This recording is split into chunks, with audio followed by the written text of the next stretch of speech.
Grup kalau dan rumah.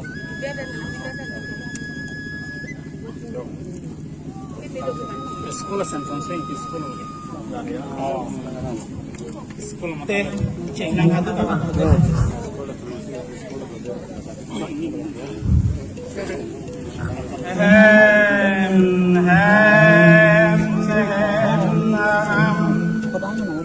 Non để thong đi non để thong đi phò bay ta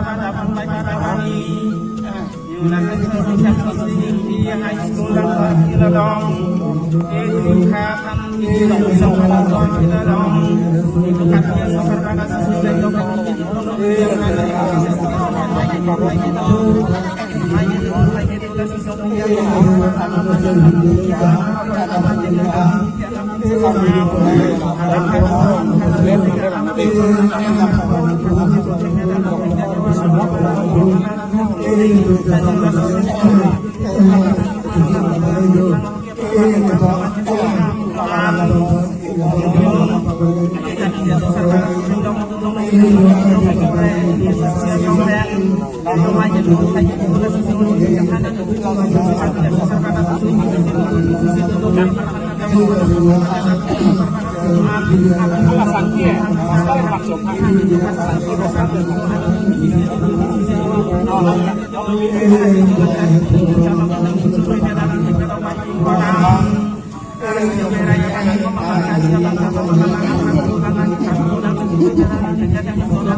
Bong trong hàng xuống đứng đến kia lên đây đi mà mình sẽ xong lên đây gì lên đây mà làm một vài điều năm đi để làm công để sau đó để một sáng để chính trị để chính trị để thế sang thế có nào mà không nào mà em xảy ra mà làm lấy ra đi nghe chúng cái xong chúng cái cái tam cái em xong chăm tụi anh làm tham hè cái làm gì bỏ lòng đây làm không bỏ lòng đây không bỏ lòng đây cái bỏ lòng đây cái bỏ lòng đây cái bỏ lòng đây cái thay cái tam thay cái gì đó làm gì xảy ra không xảy ra trong xảy ra mà làm lấy ra đi cái cho nam không có sử dụng cái đâu thì mình lem làm gì để làm không để sát thì chúng cho con mereka mengharap di kota saya làm gì để làm không để sát thì chính xác thì sắp thì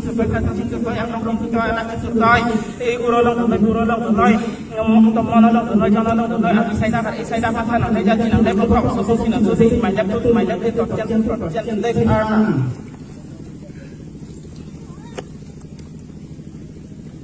mà khả năng lên cái gì tụi mình chưa xong carbon hàng lên